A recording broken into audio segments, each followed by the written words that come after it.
चलो बैठ जाओ। चलो जाओ, मुंह दिखा के जाओ। अरे बैठ जाओ बैठ जाओ।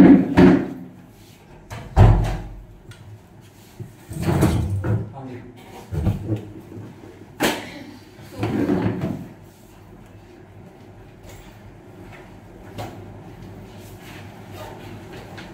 सुबह मैसेज आ रहा है ठीक है, मैं सबको भेजी थोड़े ग्रुप में आ गया, मैंने ऊपर देखा नहीं मैच है, मैं राती हो गया पढ़ा रहा।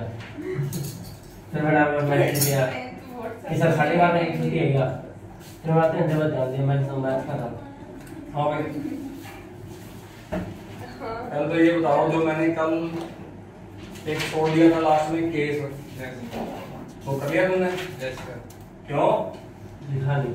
अरे क्या बात, तुम करते नहीं करते हैं कुछ? क्या कर दिया दो हाँ कन्वेक्स में वर्चुअल वर्चुअल इमेज क्यों नहीं किया? और काम था, ये काम नहीं है। 2 मिनट लगा है हैं? 2 मिनट लगा है तो लग रहा था 2 मिनट, 2 कर मिनट दिया। तो थे नहीं। कर दिया मैं तो हो गया ना प्रूव? ये लो प्रूव हो गया? और हाँ भाई किया था प्रूव, हो गया प्रूव सही? हाँ भाई मेरी बात कभी तो काम कर लिया कर है भाई। हाँ बेटा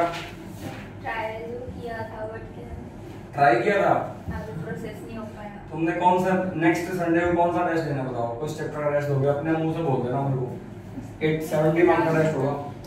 70 मार्क्स? हाँ 70 मार्क्स का टेस्ट होगा आपका हर संडे को। Each and every Sunday you will have a test on of 70 marks. और भी किसी ने देना बता देना भाई।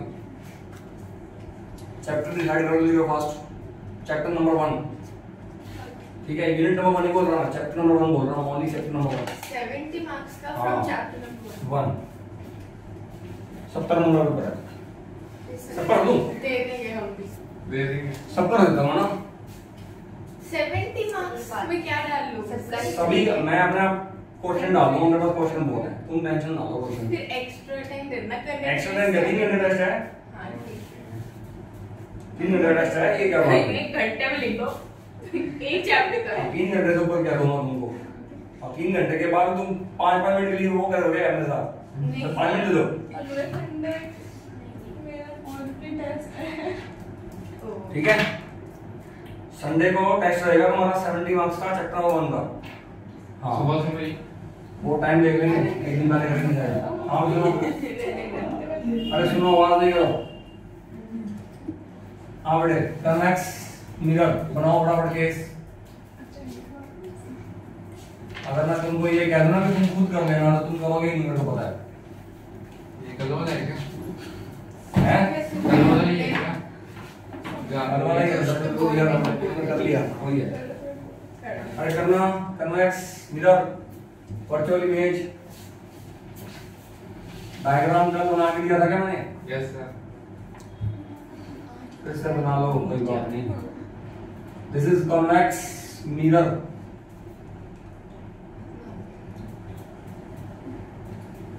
This is convex mirror, pole P, centre of curvature इस तरफ आएगा आपकी बार, फोकस है मेरा। ऑब्जेक्ट चाहे कहीं भी रख लो, इमेज को पी और एफ के बीच में कहीं ना कहीं बनना है। जो प्रिंसिपल एक्सिस के पैरेलल जाएगी, पोल से पोलर पोल सेंटर। से याद है तुम्हें?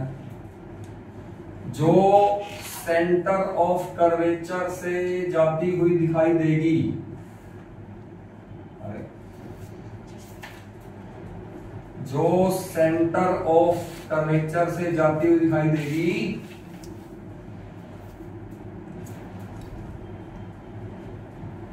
वो जैसे गई है वैसे वापस आ जाएगी।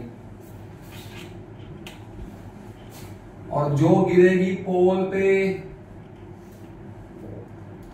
जो रे ऑफ लाइट गिरेगी पोल पे, वो ऐसे आ जाएगी वापस। ये दोनों मुझे पीछे से यहां से आती दिखाई देगी, यहां बन जाएगा अपना इमेज। ऑब्जेक्ट अपना कौन है? A B. इमेज अपना कौन है? ए डैश बी डैश, है ना भाई? अब क्या करें? अब बनाओ ये triangle.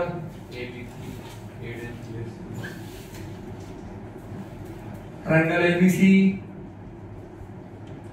Triangle A dash B dash C, A dash B dash upon A B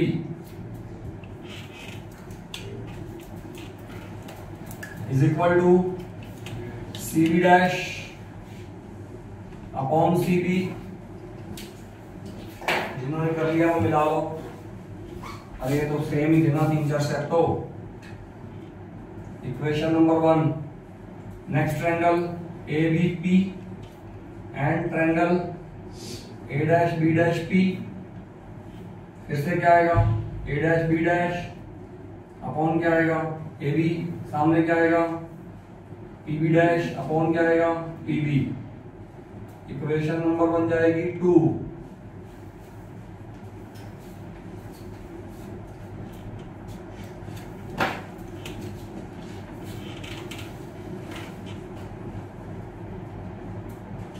From equation 1 and 2,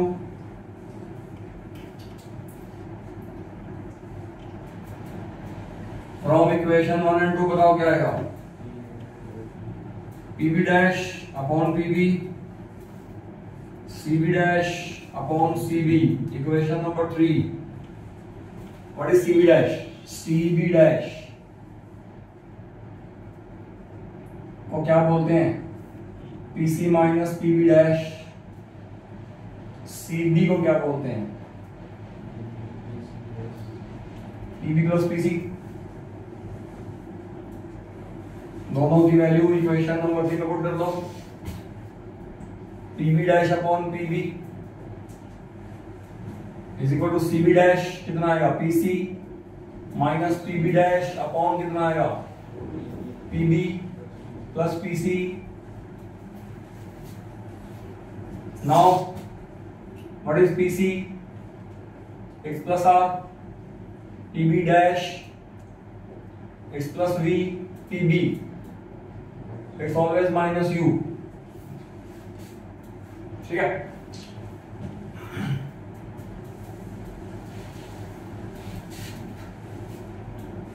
Now, if I put all the values here, PB dash x V, PB x minus U is equal to PC is R minus PB dash x V upon minus U plus R, है ना? Cross multiply कर दें, ये कितना आएगा minus you V plus का we are equal to कितना आएगा माइनस का यू आर प्लस का यू वी। तो ये यू आर माइनस का है, इसको वहां ले जाओ, ये माइनस का यू वी इसको इधर ले आओ, सामने आ जाएगा 2 U V U R plus V R. R is LCM, U plus V is equal to आ जाएगा 2 यू वी। सही बात है क्या? तो ये आ जाएगा u प्लस वी अपॉन में आ जाएगा यू वी, सामने आ जाएगा 2 by R U by U V plus V by U V 2 by R, ये u से u काट दिया, v से v काट दिया, 1 by v plus 1 by u is equal to बटा 1 by f। This is the mirror formula for all the mirrors, it is proved now. Getting? Class के बाद में मेरे को वाईफाई का पासवर्ड डाल देना यार। मैं साहब की बात इसको कर दूंगा ना, ये थोड़ा मुझे करता हूँ, टाइम बचा है अभी 10 मिनट में करती हूँ, ठीक है? हाँ भाई,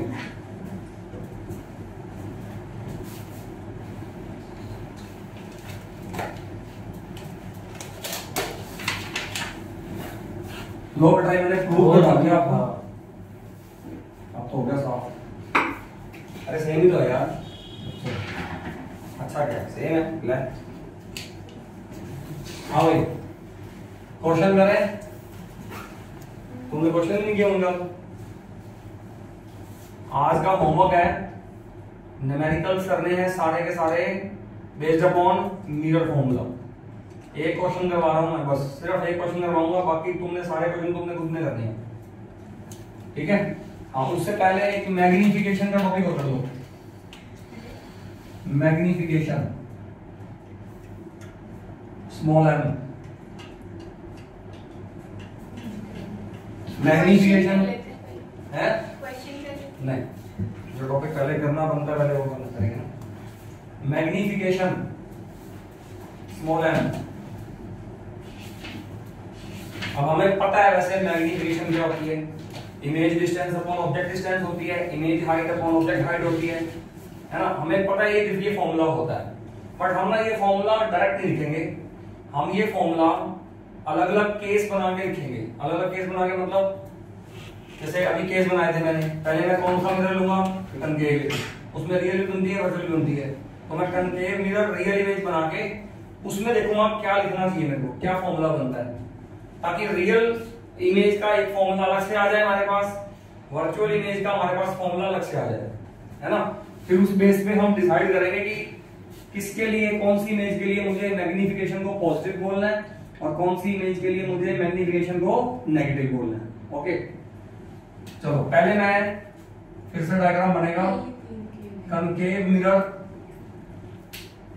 फॉर द रियल इमेज लूंगा, ठीक है।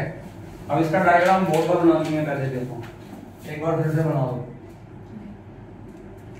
ये होता है कनकेव मिरर,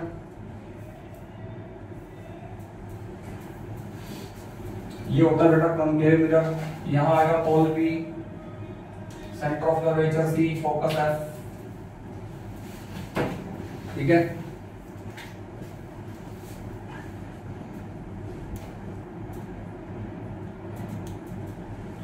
ऑब्जेक्ट मान लो आ गया बियॉन्ड C, जो पैरेलल जाएगी प्रिंसिपल एक्सिस के वो जाएगी फोकस से पास करेगी, जो फोकस से जाएगी वो बाद में पैरेलल जाएगी, दोनों मीट करेंगी between C and F। Image दिख गया आपको। ऑब्जेक्ट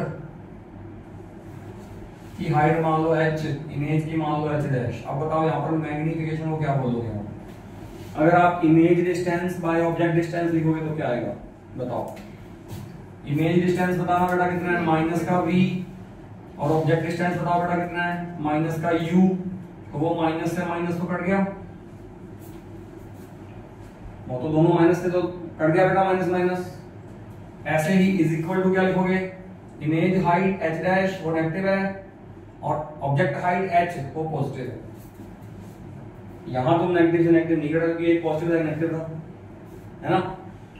अब ये रियल इमेज के लिए मैग्नीफिकेशन का फॉर्मूला बन गया। और मैं किसको देखूंगा पता है, मैं हमेशा मैग्नीफिकेशन में ना हाइट के रेशो को देखूंगा। अगर हाइट का रेशो नेगेटिव आ रहा है तो मैं कहूंगा मैग्नीफिकेशन क्या है, नेगेटिव है। अगर हाइट का रेशो पॉजिटिव आ गया, जो कि वर्चुअल के लिए आएगा, क्योंकि वर्चुअल में h डैश दोनों ऊपर हो जाएंगे, पॉजिटिव हो जाएगी वो, तो वर्चुअल इमेज के लिए बेटा हम क्या बोलेंगे कि मैग्नीफिकेशन हमेशा क्या होती है, पॉजिटिव होती है, और रियल के लिए हमेशा हम क्या बोलेंगे, मैग्नीफिकेशन हमेशा क्या होती है, नेगेटिव होती है। गेटिंग? अच्छा, अगर मैंने कनकेव मिरर ही लिया होता, अगर मैंने कनकेव मिरर ही लिया होता बट मैंने इमेज कौन सा बनाया होता, वर्चुअल बनाया होता। अगर मैंने कनकेव मिरर लिया होता, मैंने इमेज वर्चुअल बनाया होता,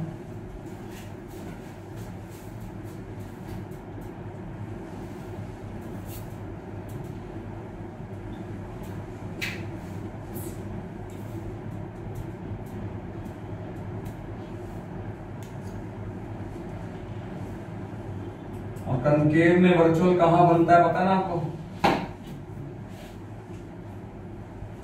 ये रहा बेटा पोल B, centre of curvature C, focus F। यहां ऑब्जेक्ट कहां लेना पड़ेगा, बिटवीन F एंड B लेना पड़ेगा, तब जाके वर्चुअल इमेज बनेगा। ये पता है आपको, है ना। अब इसमें रे ड्रॉ करो, जो रे मुझे कहां से आती हुई दिखाई देगी, जो रे मुझे सेंटर ऑफ कर्वेचर से आती दिखाई देगी, वो तो जाएगी बिल्कुल स्ट्रेट। जो मुझे सेंटर ऑफ कर्वेचर से आती दिखाई देगी वो जाएगी बिल्कुल स्ट्रेट, और वो कहां से, वो जैसे जाएगी वैसे आएगी, और फिर वो फाइनली मुझे कहां से आती दिखाई देगी, सेंटर ऑफ कर्वेचर से ही। और जो दूसरी सेकंड रे वो जाएगी P से, जो मैं P पे गिरा रहा हूं वो ऐसे जाएगी। ये दोनों मुझे पीछे से किसी पॉइंट से आती दिखाई देंगी, और जहां से आती दिखाई देंगी वहां पर अपना क्या बन जाएगा, फाइनल इमेज बन जाएगा। ये हो गया वर्चुअल, कनकेव वर्चुअल। अब ऐसे ही कन्वेक्स का भी बना लो, कन्वेक्स का भी बेटा वर्चुअल का बना लो पहले। कन्वेक्स मिरर, वर्चुअल इमेज,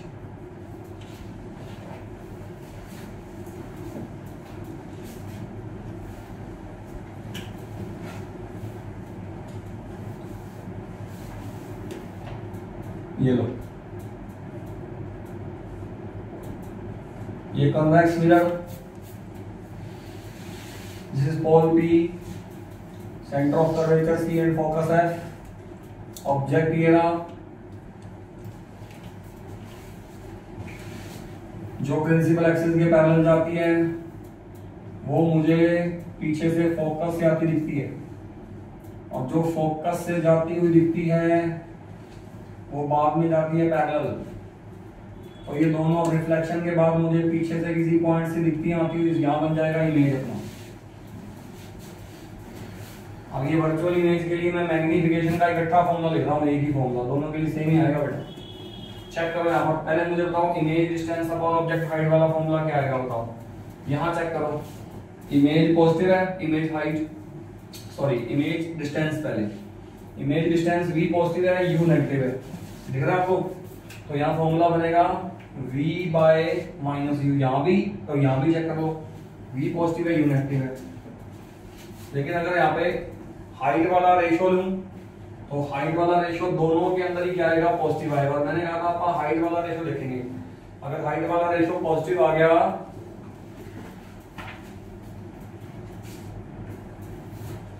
अगर हाइट वाला रेशियो पॉजिटिव आ गया, ठीक है, तो हम कहेंगे मैग्नीफिकेशन क्या है, पॉजिटिव है। ठीक है, दोनों में ही है इधर से। हाँ से आएगा क्या बेटा, आ रहा है। अरे नहीं समझ लगा तुमको, आप इसको डायग्राम तो दोनों बनाए आपके सामने, आप इस फॉर्मूले को चेक करना, इसमें v बताओ क्या है, v पॉजिटिव है क्या, इसमें v पॉजिटिव है, इमेज डिस्टेंस u दोनों में नेगेटिव होता है, तो v पॉजिटिव u नेगेटिव दोनों में। अच्छा h dash positive, h positive, h dash positive, h positive, तो दोनों पॉजिटिव नहीं है।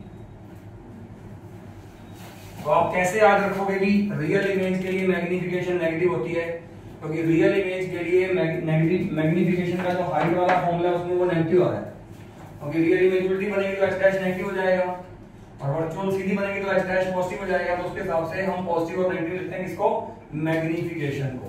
गेटिंग? पर कन्वेक्स में तो विजिबली डिमिनिश्ड इमेज ही बनती है, तो फिर हाँ तो फिर क्या होगा, मैग्नीफिकेशन पॉजिटिव। हाँ नहीं, मैग्नीफिकेशन पॉजिटिव का मतलब ये थोड़ा ना कि साइज बढ़ा दिया उसने, वो तो a 1 से कम भी आ सकती है, लेकिन 1 से कम भी तो पॉजिटिव होता है, 0 और 1 के लिए तो पॉजिटिव होता है। इसका ये मतलब पॉजिटिव आने का मतलब ये नहीं कि ऑब्जेक्ट से बड़ा ही बनेगा, ऐसा नहीं है, वो चाहे 0.3 आ जाए है तो वो भी पॉजिटिव ना। पॉजिटिव का मतलब ये है कि इमेज सीधा है, बस सीधी सी बात है, क्योंकि वर्चुअल है, वर्चुअल में पॉजिटिव बोल रहा हूं मैं, और वर्चुअल सीधा होता है। इसका मतलब अगर मैग्नीफिकेशन पॉजिटिव आ रही है ना, तो समझ जाना इमेज सीधा बना है। गेटिंग? चलो आप क्वेश्चन करो, एक क्वेश्चन करवाता हूं। सर कोई बच्चा है बाहर से,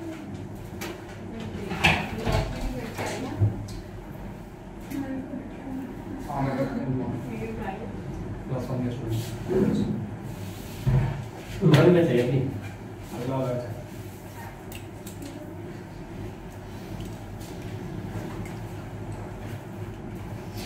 हाँ जी, लो बेटा एक क्वेश्चन दे रहा हूं।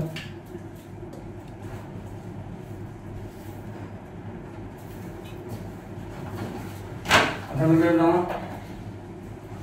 रियर व्यू मिरर पता है कौन सा होता है, कौन सा होता है?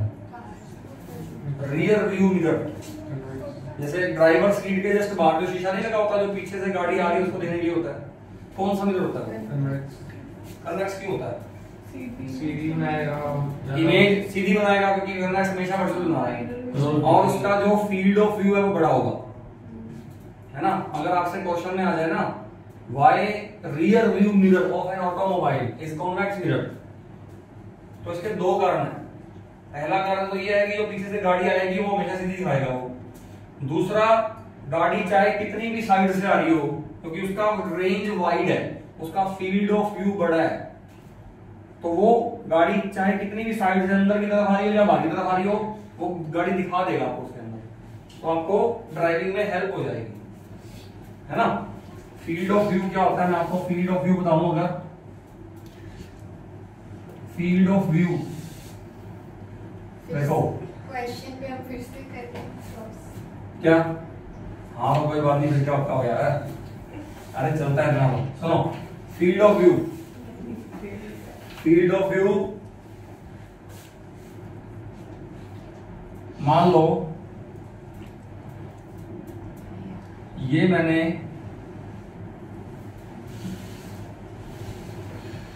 ये कौन सा मिरर है,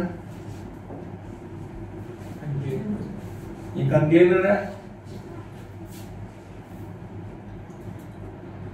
यहां पे कोई ऑब्जेक्ट रखा मैंने, ठीक है।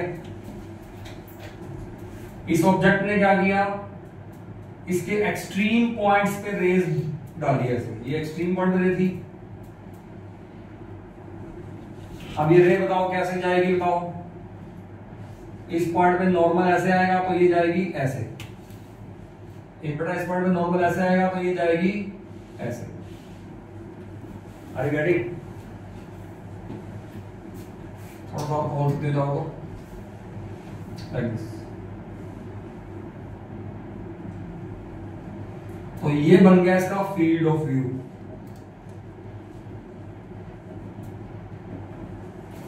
ठीक है, बट अगर यही कनकेव की जगह कौन सा होता,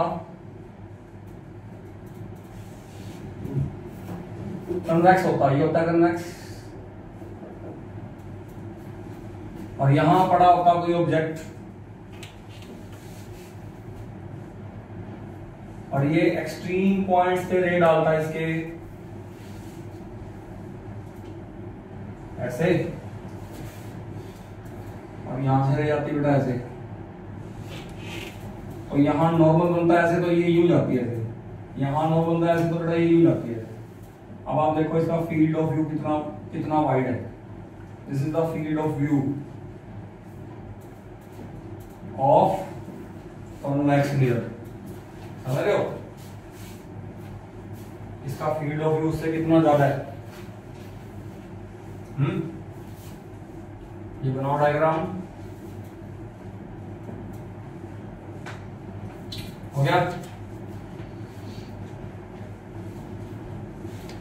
साफ कर दो।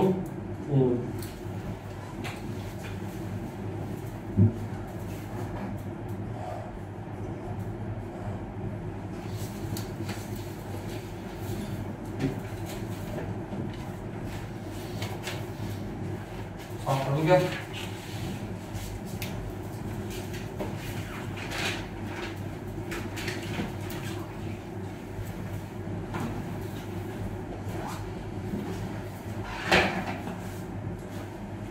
लो आप करो क्वेश्चन।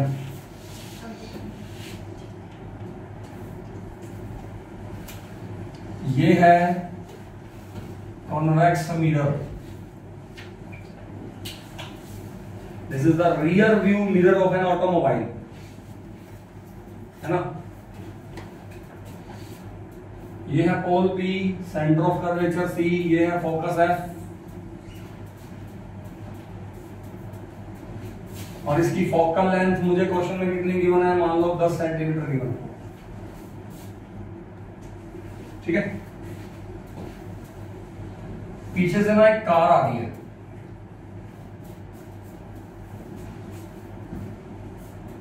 इस कार की स्पीड है 20 सेंटीमीटर पर सेकंड, या 50 सेंटीमीटर मान लो, आधा मीटर चलाओ 1 सेकंड में, है ना, 50 सेंटीमीटर पर सेकेंड कार की स्पीड है। And the car is initially at 5 metre from the mirror. अभी कार कितनी दूरी पे है मिरर से? 5 मीटर, यानी कि 500 मीटर की दूरी पे है। 500 सेंटीमीटर 500 सेंटीमीटर, सॉरी, ठीक है। अब आपको पता है इसका इमेज कहां बनेगा? कार का इमेज तो यहां कहीं बनेगा। ऑब्जेक्ट की स्पीड गिवन है आपको 50 सेंटीमीटर पर सेकंड, आपको इमेज की स्पीड निकालनी है। Find the speed of the image, ये क्वेश्चन है, कर लो, 2 मिनट दे रहा हूं। अच्छा करो।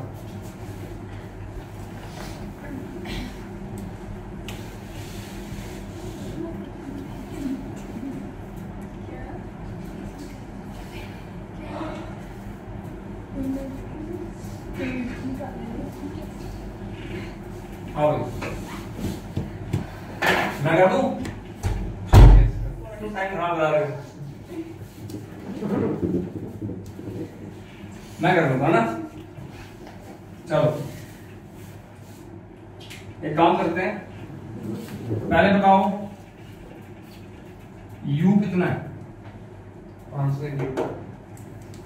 500 सेंटीमीटर विद माइनस। f कितना है? Only 10 centimetre. क्या v निकाल सकते हो? मिरर घूमने से v निकाल सकते हो क्या? 1/v प्लस 1/u बराबर 1/f। सही बात है। 1/v कितना निकालना है? u कितना? -500, f कितना? 10। तो माइनस का 500 मान लो, प्लस का 500 हो जाएगा। 1/v 1/500 प्लस 1/10, एलसीएम कितना? 500, 1 प्लस 50, 50 1/500, 1/v, v कितना? 500 बटा 51, कितना आएगा? कितना आएगा?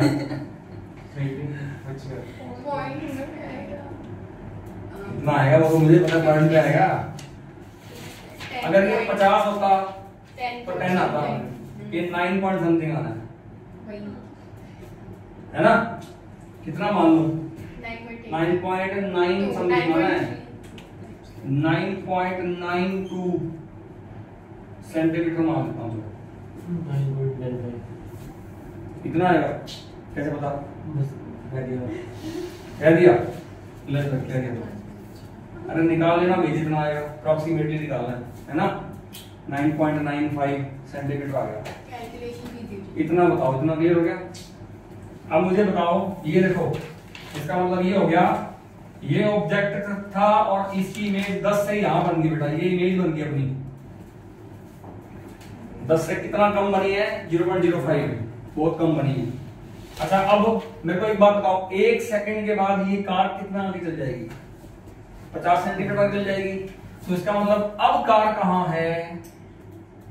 अब जो कार है वो 450 सेंटीमीटर पे आ गई है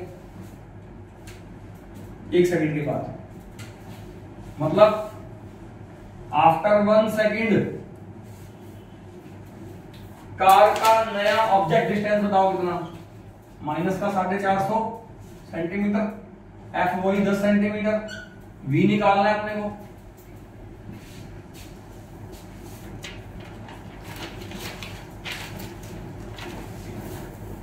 one by V plus 1/u is equal to 1/f।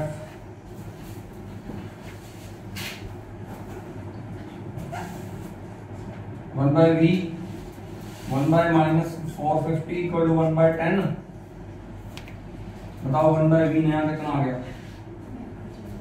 1/10 plus 1/450 कितना एलसीएम आएगा आपकी बात? 450 आएगा और कितना आएगा?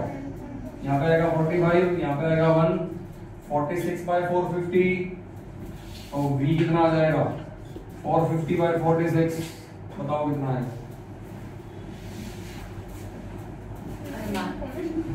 हाँ भाई उससे तो कम ही आएगा।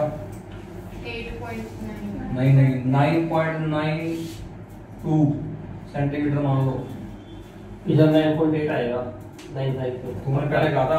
अब पक्का आएगा, देख लो आप। मैंने दिमाग अरे लगाया कर ही लो ना, किसी के पास मोबाइल है क्या? 9.98 आएगा। करना बेटा का। वो टाइम चेक कर सर, 9.98 आएगा। ध्यान से नहीं देखा था। बताओ वैसे नहीं। अगर 510 आता तो 10 आता, अब उसको 9.7 आएगा। 9.8 ये 9.7 है। इसकी 9.8 आता है, फोन ही खराब है। 8 इसकी बात कर रहे हैं, ये चेक कर। अब दोनों चेक कर लीजिए उतना बताएंगे। 500 डिवाइडेड बाय 51 9.8 9.8 आ गया। शायद हाँ। ये 9.8 है बेटा, ये 9.7 है। इसका मतलब इमेज कितना आगे आई है? इमेज ओ, ऑब्जेक्ट ओ से ओ डैश पे गया, इमेज आई से आई डैश पे आ गई। तो बताना 1 सेकंड में जो इमेज है वो कितना चली है? अरे वो 9.8 से 9.7 पे आ गई तो कितना चली है? 0.1 चली है। तो इमेज का डिस्टेंस कितना हो गया? 0.1 सेंटीमीटर 1 सेकंड में। तो इमेज का स्पीड कितना हो गया? 0.1 सेंटीमीटर पर सेकंड। इमेज स्पीड 0.1 सेंटीमीटर पर सेकंड। बोलो डन? Yes sir. अरे बोलो कर लोगे क्या? यस ठीक है, बाकी सारे क्वेश्चन तुम खुद ट्राई करोगे। Next topic. ये थोड़ा बेटी हो रही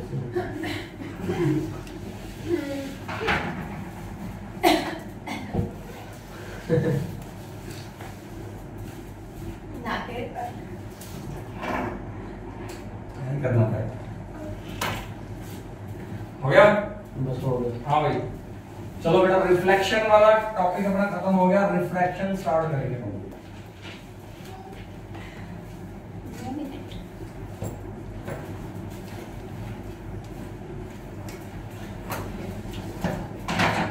refraction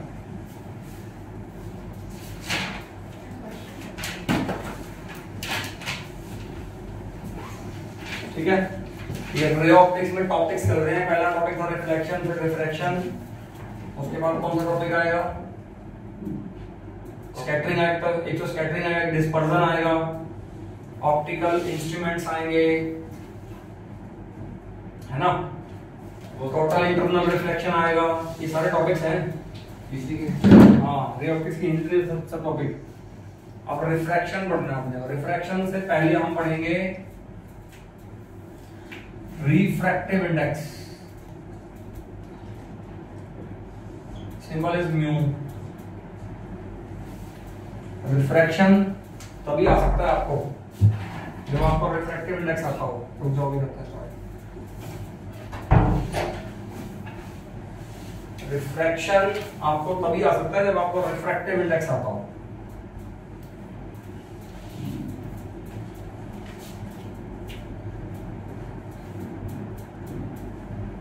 refractive index, refractive index क्या बताता है हमें? रिफ्रैक्टिव इंडेक्स हमें क्या इंफॉर्मेशन देता है? स्पीड कितनी कम हुई है मीडियम में। और दो मीडियम है आपके पास, लाइट दो मीडियम है आपके पास। मैं कहता हूं दो मीडियम है आपके पास, ये ए मीडियम है, ये बी मीडियम है। मैं कहता हूं इसका रिफ्रैक्टिव इंडेक्स है म्यू ए, इसका रिफ्रैक्टिव इंडेक्स है म्यू बी। मेरे को ये बताओ दोनों में से डेंसर मीडियम कौन सा होगा? कोई भी हो सकता है। वैल्यू भी होता है। वैल्यू अगर म्यू है म्यू बी के हिसाब से बताओ ना। म्यू में बड़ा है म्यू भी हाँ तो तुम बताओ ना मुझे, मैं कह रहा हूँ डेंसर मीडियम कौन सा होगा। चलो मैं तुमको ये कहता हूँ ये वाला मीडियम डेंसर है। अब बताओ म्यू ए और म्यू बी में क्या रिलेशन है, अब बता दो। अगर ये डेंसर है तो क्या म्यू ए म्यू बी से लेस है, म्यू ए म्यू बी से ज्यादा है, या म्यू ए म्यू बी के बराबर है? ये बड़ा है म्यू बी बताओ। म्यू ए बड़ा है म्यू बी से। जिसका रिफ्रैक्टिव इंडेक्स ज्यादा होगा ना बेटा वो उतना ही डेंसर होगा मीडियम, ये बताता है अपने। More the value of refractive index of a medium, more denser will be the medium. ये लाइन लिखो, बहुत इंपॉर्टेंट लाइन है ये। मोर द RI मतलब refractive index of a medium, more denser will be the medium।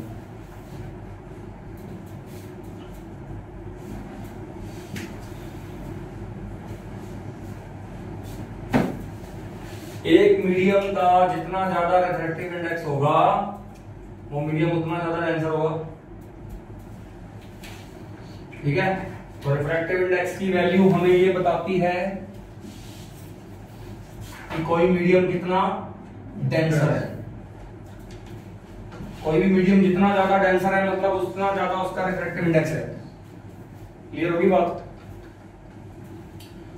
अब इसकी definition क्या है, रिफ्रैक्टिव इंडेक्स की डेफिनेशन। पहली बात तो रिफ्रैक्टिव इंडेक्स किसका होगा, किसी ना किसी मीडियम का होगा, है ना। अरे मीडियम के बारे में बता रहा ना मुझे कि ये वाला मीडियम ज्यादा डेंसर है तो इसका रिफ्रैक्टिव इंडेक्स ज्यादा है, ये वाला मीडियम कम डेंसर तो इसका रिफ्रैक्टिव इंडेक्स कम। तो इसका मतलब रिफ्रैक्टिव इंडेक्स किसका होगा, मीडियम का होगा। तो ये मुझे इसकी डेफिनेशन क्या बनाओगे आप, इसकी 4 डेफिनेशन आनी टोटल आपके सामने, और चारों आपको अच्छे से याद होनी चाहिए। इसकी जो सबसे बेसिक डेफिनेशन है पहले मैं वो बताता हूं आपको। रिफ्रैक्टिव इंडेक्स, मान लो मैंने लिया वाटर का, W stands for water hair, G stands for glass, मैं यहाँ पे G अभी यूज करूंगा, glass. What is this, mu W, ये कौन है, रिफ्रैक्टिव इंडेक्स ऑफ वाटर है ये, विद रिस्पेक्ट टू किसके है, एयर के। दूसरा मीडियम यहाँ पे, पहला मीडियम है वाटर जिसका है, और जिस दूसरे वाले मीडियम के विद रिस्पेक्ट टू है वो यहाँ पर कौन है, एयर। तो एयर मेंशन करना जरूरी नहीं होता, अगर आपने दूसरा मीडियम मेंशन नहीं कर रखा तो दूसरा मीडियम अंडरस्टूड है कि कौन सा होगा, एयर होगा। लेकिन जिस पहला मीडियम जो है वो मेंशन करना जरूरी है। अरे ये तो बताना पड़ेगा ना कि किसका है रिफ्रैक्टिव इंडेक्स, ये रिफ्रैक्टिव इंडेक्स किसका है, वाटर का है, ये बताना पड़ेगा ना आपको। Are you getting? तो refractive index of water, refractive index of water is equal to, बताओ क्या आएगा, refractive index of water is equal to, बताओ क्या आएगा, इज इक्वल टू आएगा, it is defined as the ratio of velocity of light. देखो ये ऊपर भी वेलोसिटी ऑफ लाइट आनी है, नीचे भी वेलोसिटी ऑफ लाइट आनी है, लेकिन ऊपर जो वेलोसिटी ऑफ लाइट आनी है वो कौन से मीडियम में आनी है, वो आनी है इन एयर, और नीचे जो वेलोसिटी ऑफ लाइट आनी है बेटा वो आनी है इन वाटर। इसको सिंबॉलिकली दिखाना चाहो तो एयर में लाइट की वेलोसिटी का सिंबल होता है c, और वाटर में लाइट की वेलोसिटी का सिंबल हो गया vw, है ना। और यहाँ पे नीचे मैंने वाटर लिखा हुआ है, ऊपर मैंने कोई मीडियम लिखा हुआ। मैं चाहूं तो इसको ऐसे बोल सकता हूं, refractive index of water respect to air. ये ऊपर मैं ए लिखूं चाहे ना लिखूं एक ही बात है। और रिफ्रैक्टिव इंडेक्स की पहली डेफिनेशन के अंदर कौन सा रेशियो ले रहा हूं मैं, लाइट की वेलोसिटी का रेशियो ले रहा हूं। और ध्यान से देखो, जो मीडियम इसमें ऊपर दिखा रहा हूं उसी मीडियम की वेलोसिटी ऊपर ले रहा हूं, और जो मीडियम इसमें नीचे दिखा रहा हूं उसी मीडियम की वेलोसिटी नीचे दिखा रहा हूं। ये बेसिक डेफिनेशन है इसकी। अगर मैंने बोला होता refractive index of glass respect to air, जिसको मैं सिंपली बोलता रिफ्रैक्टिव इंडेक्स ऑफ ग्लास, अब बताओ सामने क्या आता, सीधा बताओ सिंबॉलिकली क्या आता, C/Vg ऊपर तो वही आती लाइट की वेलोसिटी इन एयर आती, और नीचे लाइट की वेलोसिटी इन ग्लास आती। बात समझ आ गई? तो ये पहली डेफिनेशन आ गई रिफ्रैक्टिव इंडेक्स की, और मैंने आपको रिफ्रैक्टिव इंडेक्स का पहला फॉर्मूला बता दिया किसके रेशो की फॉर्म में, वेलोसिटी ऑफ लाइट के रेशो की फॉर्म में। और ये फॉर्मूला याद कैसे करोगे आप? जो मीडियम ऊपर होगा उसी के अंदर लाइट की वेलोसिटी ऊपर, जो मीडियम नीचे होगा उसी के अंदर लाइट की वेलोसिटी नीचे, ऐसे याद करना फॉर्मूला। अब अगर मैं इसको इक्वेशन नंबर 1 मान के, इसको इक्वेशन नंबर 2 मान के मैं डिवाइड कर दूं दोनों को, तो मैं 1/2 कर दूं, तो refractive index of water bye refractive index of glass कर दूं, तो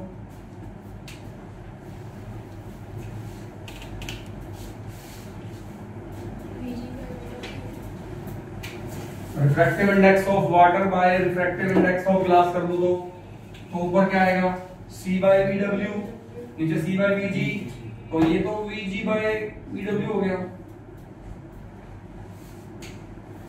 और अभी मैंने ऊपर बताया था आपको कि लाइट की वेलोसिटी का रेशो होता तो वो रिफ्रैक्टिव इंडेक्स ही है।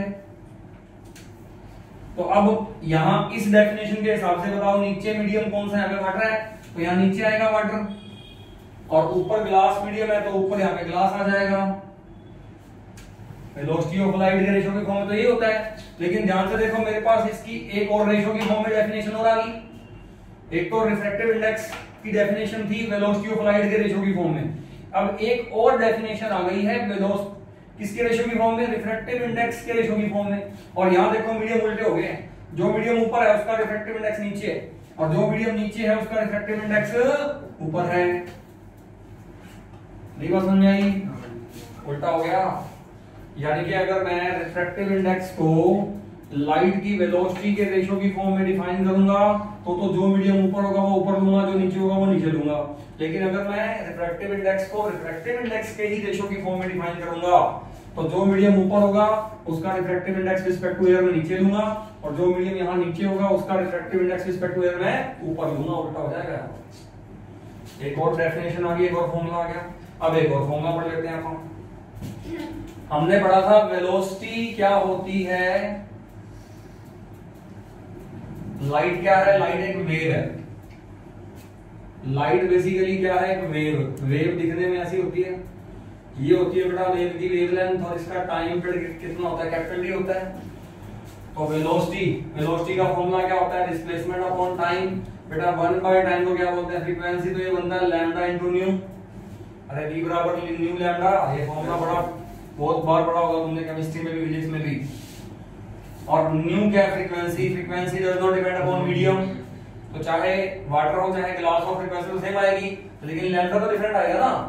अब मुझे आप ये बताओ, अगर मैं velocity of light in glass ले रहा हूं, velocity of light in glass, तो सामने क्या आएगा? Lambda of light in glass into frequency by lambda of light in water into frequency. Frequency cut जाएगा, तो लो बेटा एक रेशियो हो रहा है वेवलेंथ की फॉर्म में।